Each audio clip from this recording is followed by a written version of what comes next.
HS, c'est une série d'entretiens avec des gens comme vous et moi qui un jour ont pointé du doigt certaines caractéristiques de la douance en eux. Pourquoi se reconnaître hypersensible ? Se savoir comme tel, est-ce suffisant ? Faut-il se faire tester au risque de perdre d'illusoires illusions ? Comment vit-on avant d'identifier ces caractéristiques ?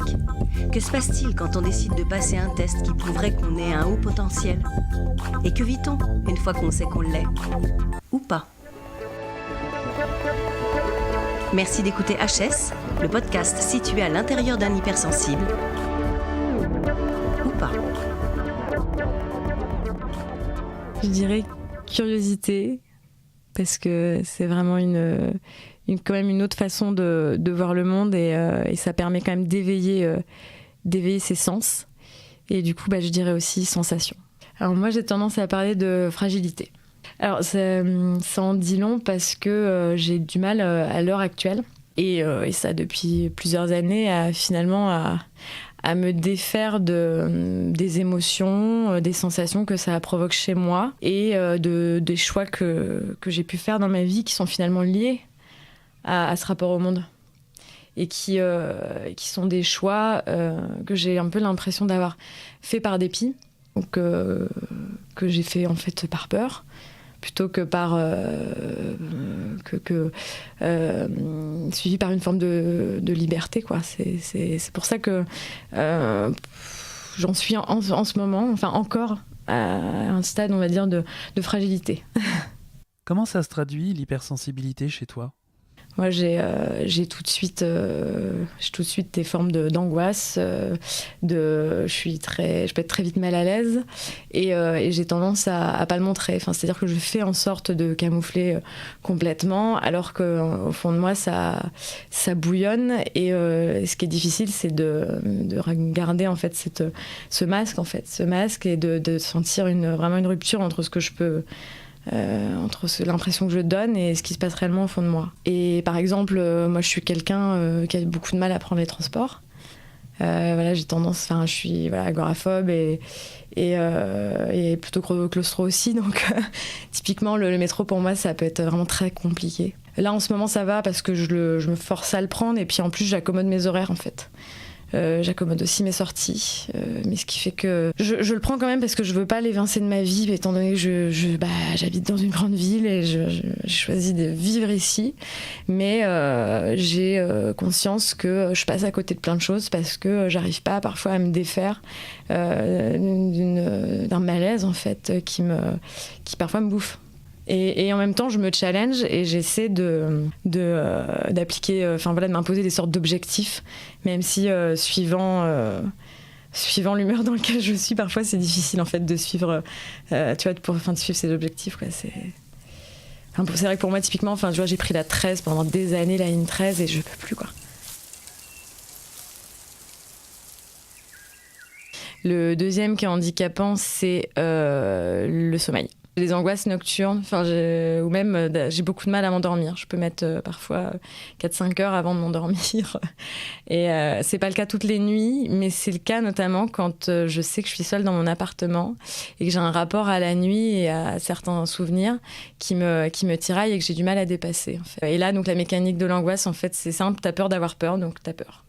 Voilà. Et c'est pour ça que, moi, mon hypersensibilité, elle est vraiment liée à ma peur, en fait. Et c'est pour ça que je parle de fragilité, parce que je suis encore quand même dans une paralysie, quand même. Donc, j'ai tendance à absorber énormément, comme une éponge, en fait, tout ce qui se passe autour de moi. Et en fin de compte, même il peut y avoir des choses très, très positives, et je vais être vraiment en joie aussi, j'ai tendance quand même à capter des ondes aussi de souffrance, et j'ai un rapport en fait d'absorption de la souffrance qui est assez fort et qui est depuis moi j'ai des souvenirs d'images par exemple de la guerre du Kosovo quand j'avais 9 ans qui m'ont frappée, quoi, vraiment. C'est la première fois que je voyais en fait des êtres humains en fait s'entretuer, la notion en fait de violence, de guerre, de pouvoir, ça m'a vraiment marquée en tant qu'enfant et c'est des choses peut-être avec lesquelles j'ai pas encore composé, je ne sais pas. Je l'ai pas vécu, en fait, c'est juste le fait en fait de voir des images en fait à la télévision. Mais ça a été la première entrée, en fait, je dirais, mon premier choc en fait dans cette prise de conscience de l'être humain et de ses ravages en fait. Enfin, j'étais dévastée quand j'ai découvert en fait l'Holocauste et les génocides, pas que celui des Juifs, mais ça m'a beaucoup frappée, quoi. J'ai même participé à des sortes de concours en commémoration. Enfin, je veux dire, j'ai une histoire. Enfin, je sais pas, je suis assez fascinée par les pays qui ont été comme ça sous le joug de la guerre, de pression politique.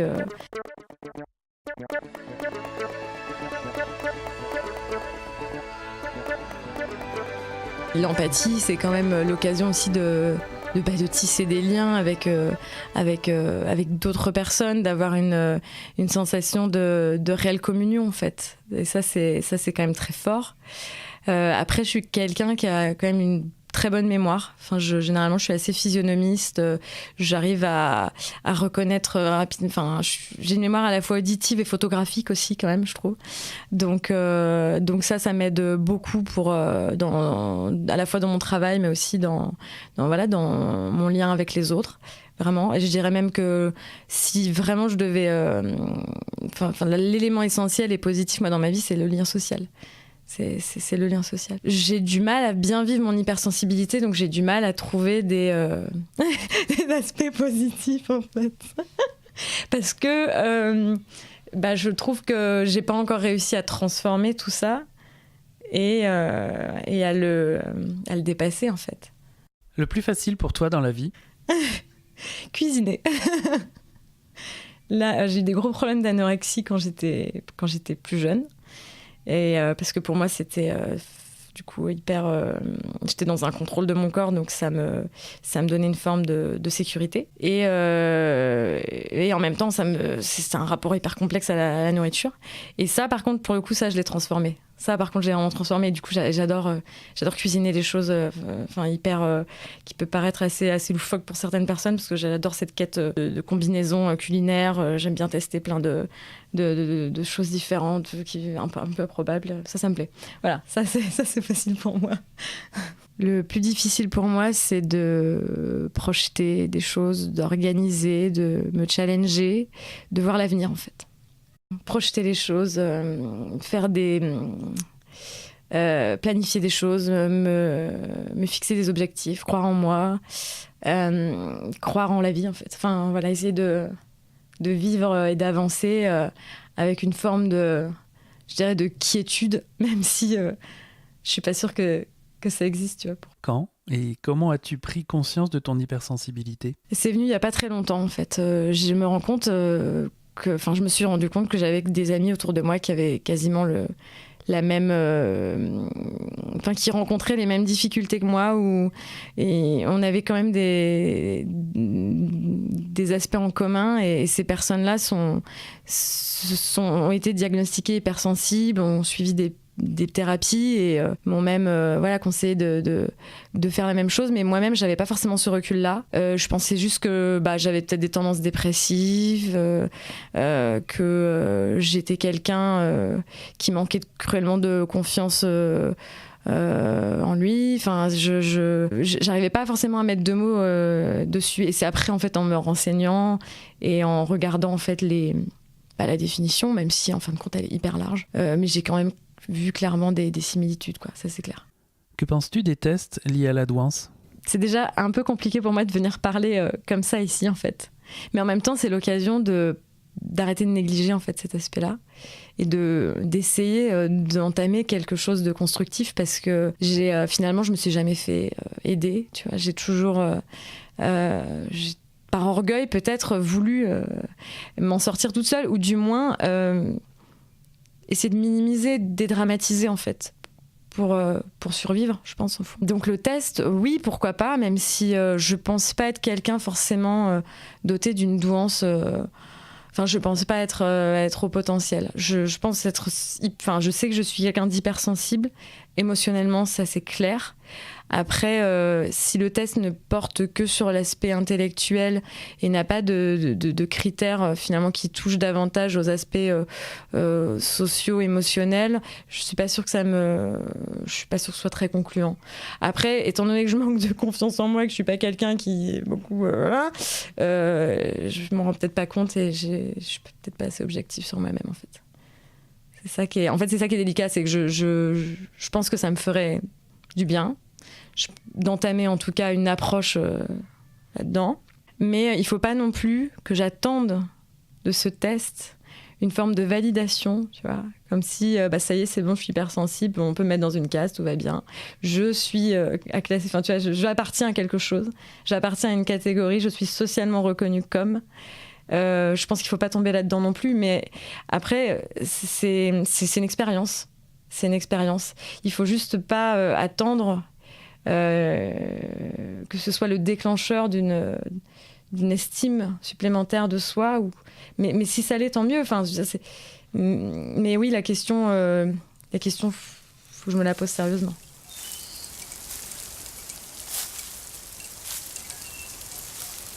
Jusqu'ici, j'ai encore rencontré aucun spécialiste. J'ai encore jamais vraiment parlé de moi. Et je sais pas si j'ai du mal à me l'expliquer effectivement, mais il y a une inaction qui relève soit d'une protection, soit d'une négligence, soit d'un déni, et je pense qu'il y a un peu de tout. Peut-être d'une forme d'arrogance ou d'orgueil aussi. Je pense qu'il y a un peu de tout ça. Le jour où je déciderai de passer le test, je pense que ce sera d'abord une rencontre. Une rencontre que j'aurais sans doute certes décidée, mais une rencontre avec une personne que j'aurais choisie. Parce que pour moi, le test, ce ne sera pas seulement le test en lui-même, mais tout le cheminement ou toute la thérapie qu'il y aura derrière ça avec le spécialiste en question. Donc ce serait comme une finalité ou juste une formalité peut-être. Ça dépend comment je le vois et comment la personne que je vais rencontrer, si je me sens bien avec elle, me le présente. Et ton enfance ? Alors moi j'ai eu beaucoup de chance, je pense. C'est pour ça que c'est quelque chose que je vis assez difficilement, parce que j'ai une famille hyper aimante. J'ai grandi avec 2 sœurs, donc moi je suis celle du milieu. Et c'est vrai que mes 2 sœurs avaient 2 caractères, elles ont toujours d'ailleurs, 2 caractères bien trempés, et moi j'étais celle qui était quand même la plus discrète. Je me souviens aussi que je passais quand même beaucoup de temps dans ma chambre, et ma chambre qui était celle qui était tout au bout de la maison. Voilà, donc j'étais un peu dans mon antre. Je passais beaucoup de temps seule à m'imaginer plein de choses. Je cultivais quand même un imaginaire assez riche, et j'aimais ma solitude à cette époque-là. Voilà, donc j'ai grandi à la campagne dans un tout petit village où il y a 400 ou 500 habitants. Donc il y avait plus de vaches que de locaux, hein. Et en fait, on avait une très grande... Enfin, on a toujours, en fait, mes parents du moins, une très grande maison, un très grand jardin avec un étang, une rivière, un potager, un petit pont qui nous amenait jusqu'à chez mes grands-parents. Et en fait, c'est vrai que c'était un peu une forme un pays de cocagne, une forme de jardin d'Éden un petit peu. Et en fait, j'ai une enfance très surprotégée finalement. Enfin, j'avais des parents qui étaient très soucieux de nous aider à grandir, tout en étant assez peu dans la psychologie finalement. C'est-à-dire que sur les aspects matériels, ils étaient tout le temps là pour nous, peut-être même un peu trop finalement, mais sur les aspects développement de l'individu, sur tout ce qui touche en fait à l'identité. Là-dessus, ils n'étaient pas toujours très forts. Après, je veux pas, je suis pas là pour les incriminer, mais c'est juste que je pense que, enfin, j'ai eu énormément de chance, et il y a une partie de moi en fait qui est très nostalgique de cette période où j'étais hors du monde, où il y avait une sorte de bulle protectrice, que lorsque justement donc j'ai découvert en fait que non, enfin, l'être humain c'était c'était un être vivant qui pouvait être horrible, quoi, qui était à la fois un poison et un trésor. Ça m'a fait en fait très peur. Voilà, moi je pense que clairement, j'ai tellement eu une belle enfance que ça a été très dur pour moi de me projeter dans une réalité qu'il fallait que je construise en fait.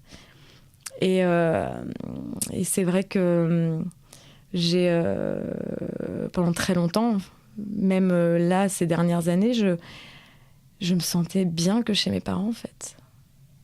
J'ai vécu à l'étranger et ça a été un passage qui était très dur pour moi et j'avais honte que ce soit dur en fait. Donc je me culpabilisais doublement parce que je vivais quelque chose de génial dont j'arrivais à saisir aussi les bons moments.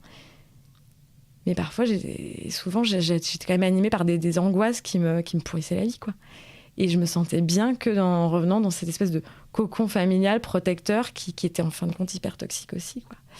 Donc voilà, très belle enfance et en même temps voilà, avenir et vie à construire qui représentait un défi que je peinais à relever en fait. J'étais plutôt bonne élève, j'étais très curieuse, enfin je suis quelqu'un de curieux de toute façon et j'ai connu en plus une classe à plusieurs niveaux parce que j'étais tellement dans un tout petit village qu'on avait la chance d'avoir des classes, une seule classe où il y avait 2 CP, 3 CE1, 4 CE2. C'était hyper marrant, c'est quelque chose qui normalement n'existait plus déjà depuis 50 ans et moi j'ai eu la chance d'avoir ça. Donc j'ai beaucoup aimé les cours, vraiment, jusqu'au collège en fait, où là j'ai connu le harcèlement et puis le fait d'être dans un tout petit collège où c'est tout le temps les mêmes personnes, et ben vu que ça dure 4 ans, c'est hyper long. Et puis en même temps le fait de découvrir en fait toute cette réalité humaine et en étant quand même dans un trou perdu, j'avais du mal à avoir une prise sur mon avenir et à comprendre en fait ce que je pouvais faire. Donc pour moi ça a été très dur, même si je continuais à avoir des résultats tout à fait bons, hein. Mais au fond de moi j'étais une enfant quand même perdue et fragile. Et en plus ça c'est pas forcément allé en s'améliorant, même si le lycée s'est bien passé parce que j'étais en littéraire en L. Et j'ai fait du théâtre, je faisais de la musique, je chantais, enfin j'étais toute entière en fait à tout ce qui touchait au domaine de l'art et de la littérature, donc c'était génial. Et ensuite, il a fallu quand même choisir un métier. Et là, c'était un peu compliqué, en fait. Parce qu'il fallait choisir entre une prépa littéraire qui me proposait en fait une voie qui n'était pas assez délimitée, qui n'était pas assez professionnalisante pour ma famille. Et c'est vrai que j'avais une autre idée qui était de faire un BTS édition à l'école Estienne. Et j'hésitais entre les deux. Et c'est vrai que je me suis quand même laissée influencer parce que mes parents me disaient, mon entourage me disait, tu verras, ça sera plus professionnalisant, tu seras aussi dans le monde des livres, ce sera super. L'école Estienne, c'est une super école, ce qui est vrai. Mais en fait, je suis arrivée en BTS édition et en fait, c'était de la technique. C'est-à-dire que, c'est les procédés d'impression, c'est les devis, les imprimeurs. Enfin, je veux dire, c'est chouette aussi, mais j'étais nulle en plus. Enfin, c'est-à-dire que moi, les machines, Et en fait, ce qui est drôle, c'est que comme je suis quelqu'un de très perfectionniste et d'opiniâtre, et que je suis une tête de mule et que parfois je lâche pas en fait. Et j'ai cartonné à mon diplôme et ça a été une très belle revanche, ça, sur ma confiance en moi, ça c'est clair. Mais c'est juste qu'au final, je faisais quelque chose qui me fascinait pas. Ensuite, la licence et le master. Là, j'ai fait une grosse dépression en master, en fait. J'avais décidé de faire un complément en sciences de l'éducation pour avoir davantage une vision du système scolaire, des aspects éducatifs, etc. Et là, c'était vraiment très dur parce que j'arrivais donc à l'université Paris 8.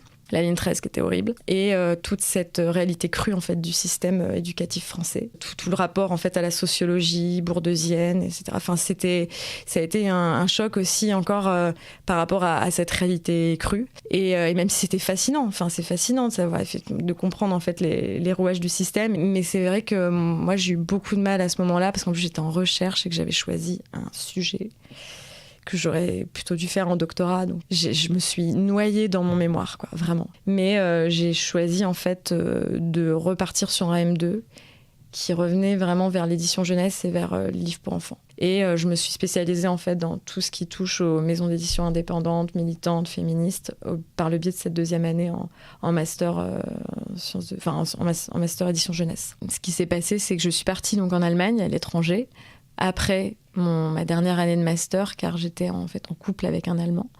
Et je voulais essayer donc de tenter ma chance en Allemagne, voilà. Et j'ai fait un programme franco-allemand par l'OFAGE, qui est un office franco-allemand pour la jeunesse.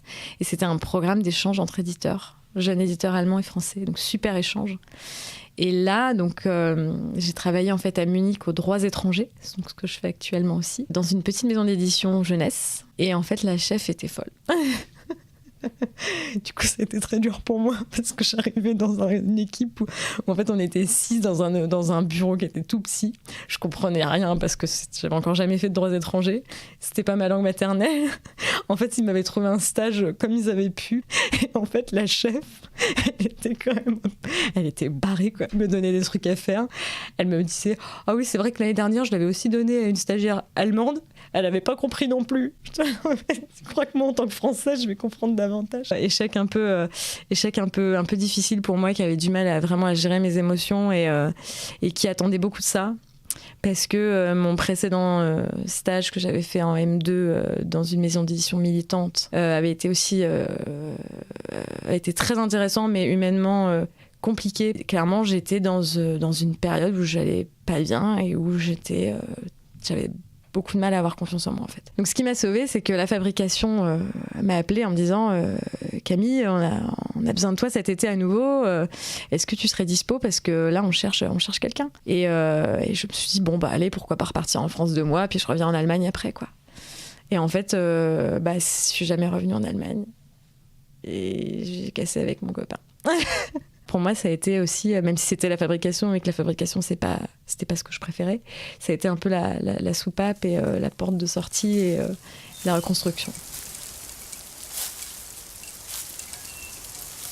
J'ai maintenant 28 ans et je viens de commencer justement dans un nouveau service aux droits étrangers. Et je viens tout juste de commencer, donc j'ai pas tellement de recul, mais déjà en tout cas, je suis contente de tout ce que je découvre. Et moi qui suis très tournée vers tout ce qui se passe, vers les autres cultures, vers l'étranger, en fait, ce qui est autre que moi, je trouve mon compte là. En dehors d'ici, donc, je fais de la danse, je fais du swing, je cuisine beaucoup et j'adore ça, j'adore essayer de créer des choses. J'aime lire, j'aime danser, j'aime faire la fête. Enfin, je veux dire, je suis quelqu'un de très positif en fait en apparence, quoi. C'est ça. Puis même, je pense que je le vis vraiment, quoi.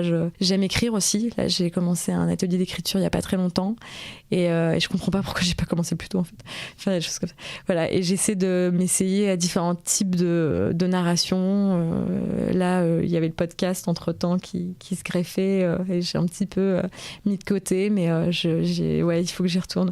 En fait, ce qui est pas facile avec moi, et c'est pour ça que comme mon hypersensibilité, elle me prend beaucoup d'énergie, c'est que j'ai du mal du coup à me concentrer aussi sur d'autres choses et à trouver en fait du temps et à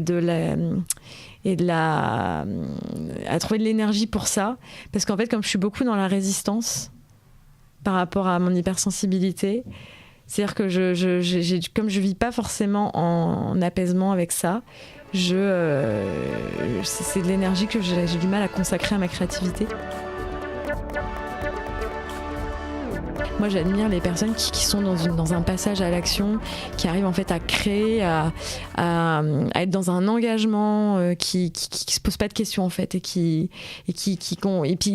pour eux, enfin, il y a pas de, la question se pose pas, ils créent, ils s'expriment.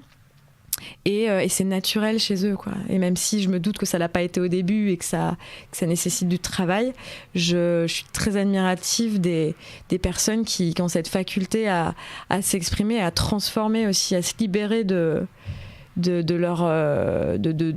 certaines souffrances ou pas, hein. Ça dépend des gens, mais je suis assez admirative de ces personnes-là. Par exemple, toutes les personnes, tu vois, qui s'engagent dans tout ce qui est social, solidaire, je sais pas, l'abbé Pierre, toutes ces personnes qui ont décidé, par exemple, de mener un combat contre la pauvreté. C'est Simone Veil, qui est quelqu'un qui, pour le droit des femmes, a fait énormément avancer la situation féminine. Je veux dire, c'est quand même des personnes qu'on... Même là, le gynécologue qui a reçu le prix Nobel de la paix 2018, par exemple, des scientifiques qui font de la recherche sur le cancer. En fait, j'aime les gens passionnés et les gens qui en fait, sont pas tiraillés par la question de la mort, par des questions qui sont de toute façon inhérentes à notre condition et qui arrivent à se défaire de ça, en fait. D'où vient ton hypersensibilité ? Il n'y a pas le terreau forcément, en fait, du côté de ma famille. Il n'y a pas cette même fibre. Donc, j'arrive pas à comprendre pourquoi moi je suis comme ça. Et pourquoi, et d'où ça vient. C'est pour ça que j'ai conscience qu'il y a un travail de défrichage, en fait, à faire chez moi. Parce que je ne comprends pas tellement les fondements de mon hypersensibilité. Je sais que je suis sensible à énormément de choses, mais je vois bien que c'est pas le cas de ma famille, c'est pas le cas du reste de ma famille du tout. Sans doute, c'est ce qui fait que j'ai du mal à accepter et à m'accepter et à m'assumer comme ça. C'est que j'ai pas tellement de support d'identification dans ma famille. Alors, mon hypersensibilité, je sais que mon compagnon avec qui je suis en couple depuis 1 an, il l'accepte tout à fait. Et au contraire, je sais que ça le touche beaucoup, ça l'émeut. Il n'est pas hypersensible, mais il est très sensible aussi. Donc, je sais que lui le vit quand même... Je trouve qu'il s'arme de beaucoup de patience parce que parfois j'ai quand même des réactions et que je suis pas la copine la plus facile, on va dire. Mais je pense qu'il m'en fait part, il me le dit, que c'est une réelle qualité et que ça fait pas de moi quelqu'un de faible ni de fragile. Et c'est la personne la plus compréhensive, en fait, que j'ai jamais rencontrée, quoi. Donc ça c'est très beau. Alors mes parents, je pense qu'ils en ont conscience, mais c'est un tabou. On n'en a jamais parlé, en fait. Moi, quand j'ai eu des gros problèmes d'anorexie, quand j'ai eu une grosse dépression, j'en ai fait une première à 12 ans. Et ensuite, de 15 à 16, j'étais anorexique, ça s'est pas bien fini du tout. Mais comme je suis tombée, en fait, j'ai fait une pneumonie et du coup, il a bien fallu bouffer. Donc, il fallait que je prenne des médocs et que je bouffe. Donc, ça voilà. Et du coup, il n'y a jamais eu, en fait, de discussion autour de ça.